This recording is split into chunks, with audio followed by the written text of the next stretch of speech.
this shit goes off. Because you're a little fruit pop. It's a fruit pop.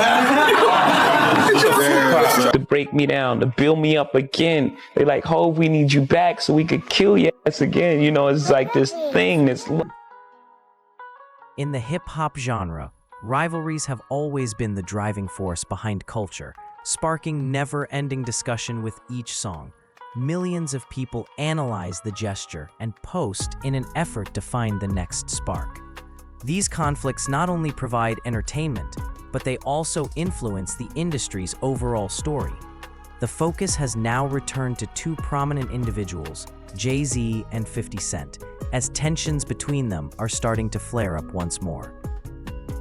What began as unassuming clues and indications has gradually developed into something much more captivating, drawing in both insiders and critics. Conversations emerged from whispers, discussions gained momentum.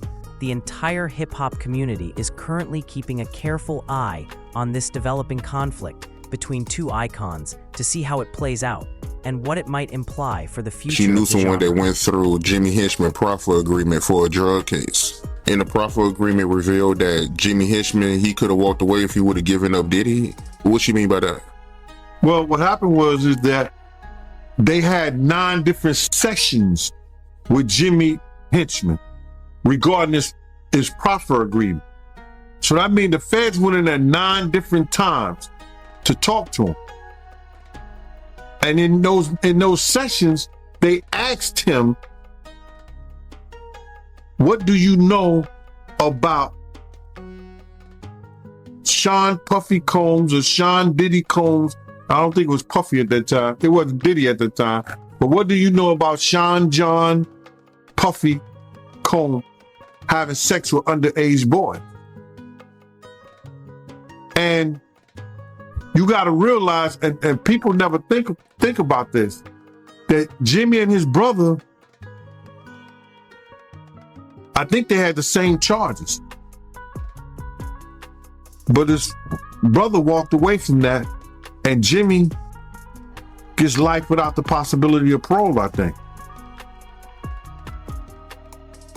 Which is crazy. For any drug charge.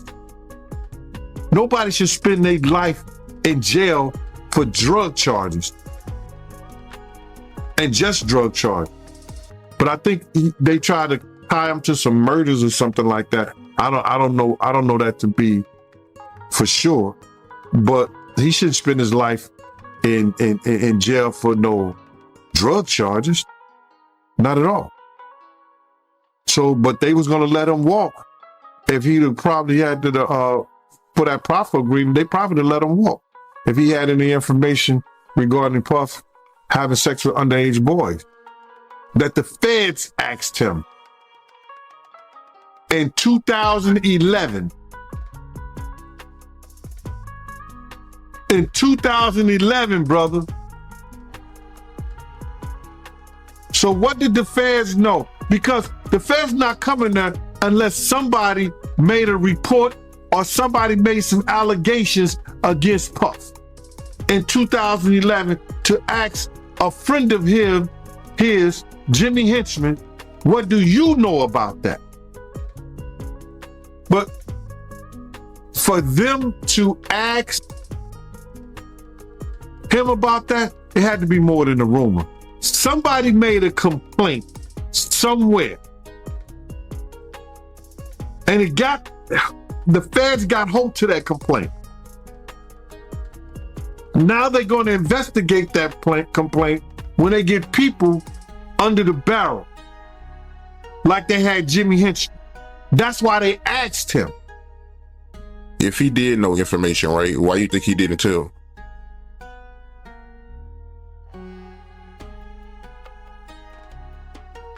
Then they would ask, how do you know?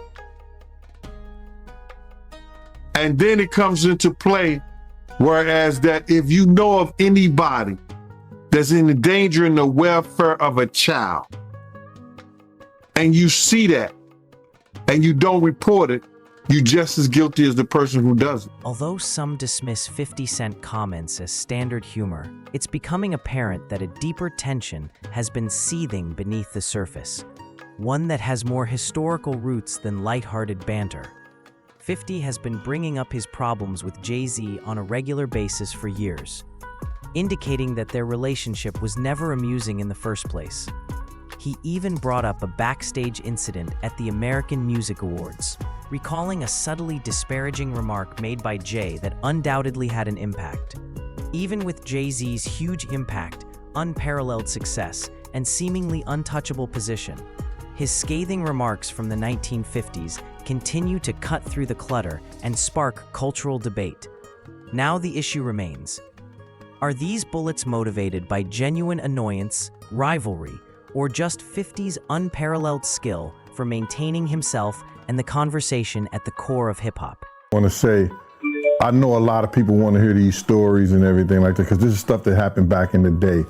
And then maybe that if they knew there was going to ever be a YouTube, or they knew there was going to ever be social media, a lot of the stuff probably wouldn't have got played out like it did. But things happen, and these are just stories from the past. I would like to use that as, what you call that, just to clear the facts up what's going on. But it all started, we was in Atlanta. And this story starts when I'm with Puff, and he's in exotic bookstores, and he's doing shopping, right? He's shopping, getting his stuff and everything like that. So, you know, this is the first time I was ever in an exotic bookstore with Puff. So, you know, I'm giving him his space. He's taking things off the shelves and stuff like that, because they gave him a brown paper bag. When they gave him a brown paper bag, he was just putting stuff in there. So I said, damn, you know, he got to go put it on the counter and, you know, show everybody what he's getting. So as he going, I'm just looking at the places where he picking stuff from. So there's one part he picked up some things from up here on my left side. And then he picked like quite a few of them down. I'm like, okay. He put them in the bag. So when I went by there and I looked up there and it said butt plugs.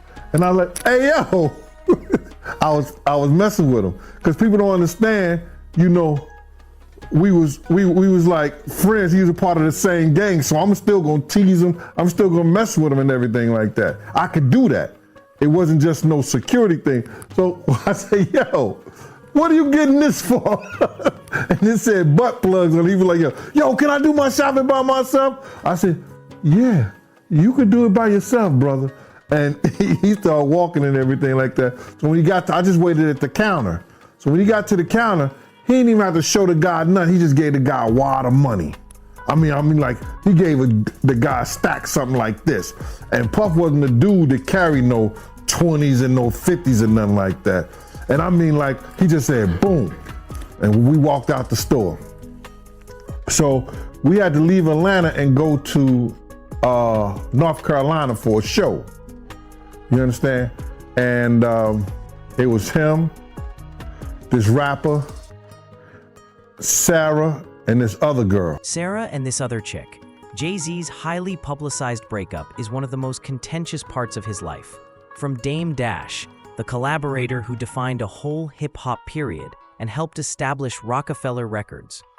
That split was a significant turning point that changed the label and sparked years of industry debate.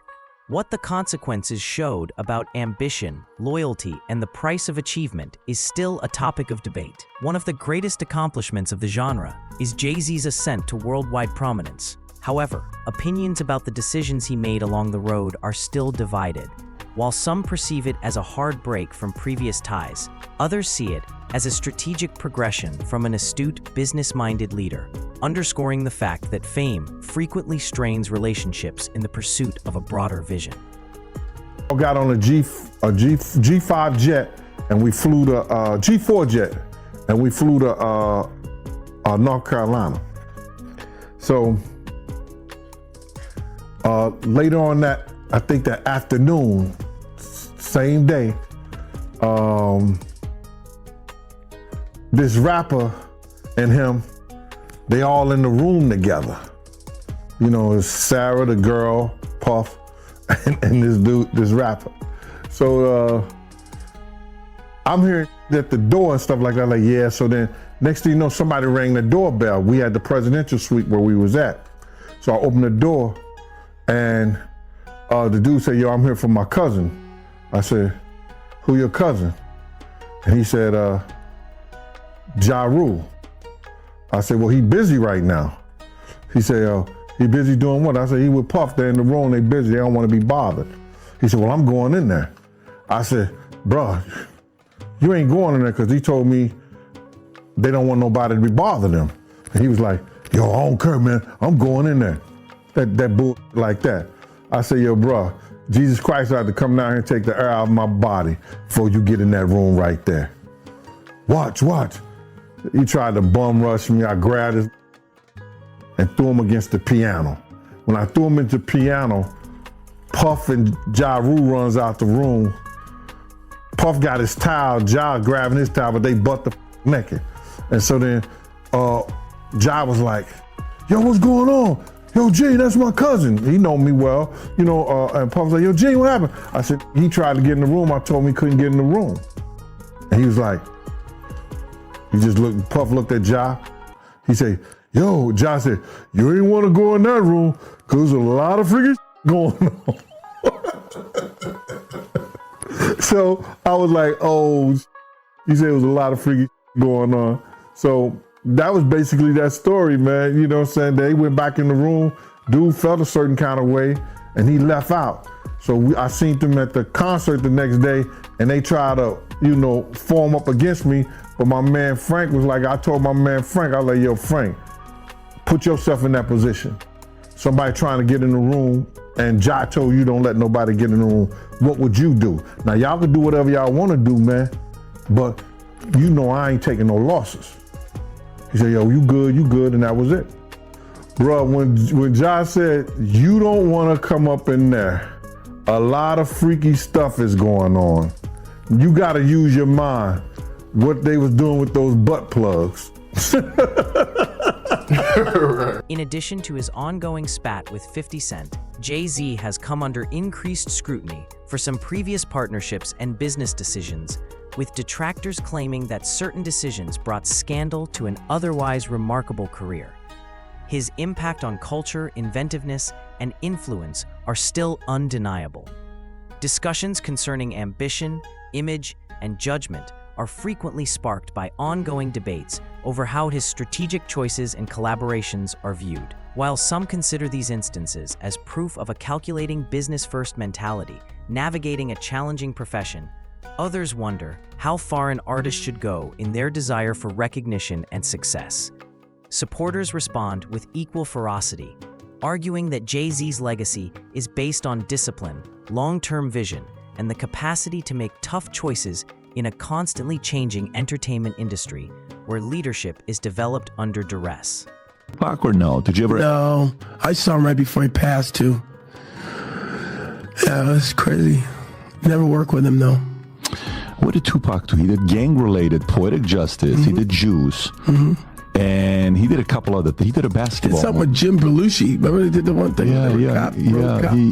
What did he do? Can you Above the Rim, Poetic Justice with Janet Jackson, which I thought it was great. Yeah, Bullet, I think is. Oh yeah, gang-related album soundtrack was actually good. I don't know if you've listened to the gang-related soundtrack. Was that Not in a minute. Yeah, it was a really, really good soundtrack. Yeah.